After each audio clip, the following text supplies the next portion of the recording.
Des nouvelles inquiétantes nous parviennent depuis le Tchad, pays qui est en train de réaliser progressivement son émancipation sous la houlette du président Kaka Déby Itno, fils du défunt maréchal panafricaniste, le maréchal Idriss Déby Itno. Au Tchad, l'on apprend que, de sources très sûres, l'on apprend que les forces françaises ont réussi à faire venir sur leur base 10 instructeurs ukrainiens.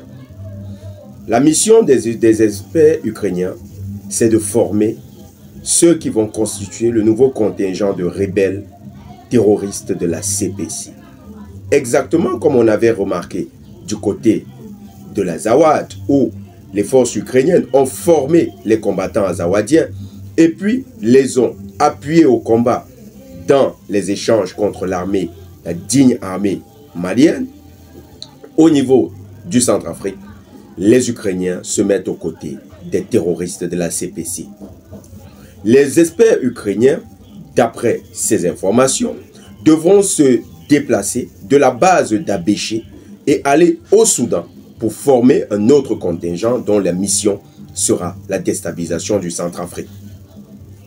Après ce déplacement au Soudan, où ils devraient effectuer cette tâche, ils ont également dans leur plan de revenir dans le nord du Centrafrique, où les terroristes disposent de quelques bases actives pour continuer leur sale besogne. Face à toute la menace que représente l'armée ukrainienne désormais en matière de terrorisme international en Afrique, nous avons demandé avec insistance aux pays africains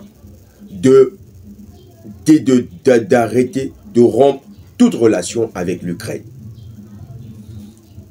Fort malheureusement, nous constatons qu'hormis certains pays qui sont directement touchés par le phénomène terroriste ukrainien, beaucoup d'autres n'agissent pas par solidarité. Le Centrafrique, qui fait face là à la nouvelle menace terroriste ukrainienne, qui épaule les terroristes qui vont créer l'insécurité dans son pays, devra monter dans la dynamique tous azimuts qui a été créée au niveau de l'AES, qui permet sur le plan diplomatique de dénoncer cette implication terroriste de l'Ukraine. Bien plus, les états-majors des pays concernés devraient réfléchir. N'est-ce pas? Si les terroristes constituent une menace contre les États, n'est-ce pas juste de faire également constituer tout partenaire des terroristes comme une menace existentielle d'un État qui est en proie à ce genre de phénomène?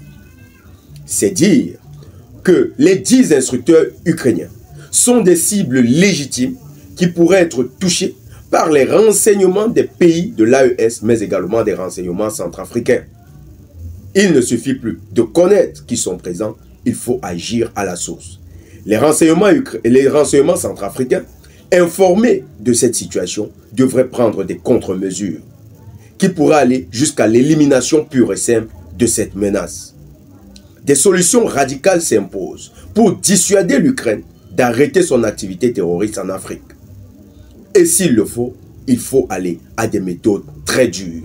L'élimination des partenaires terroristes qui arrivent sur les territoires africains. L'insécurité doit toujours changer de camp. Les terroristes doivent être mis en insécurité partout où ils se trouvent et peu importe leur statut.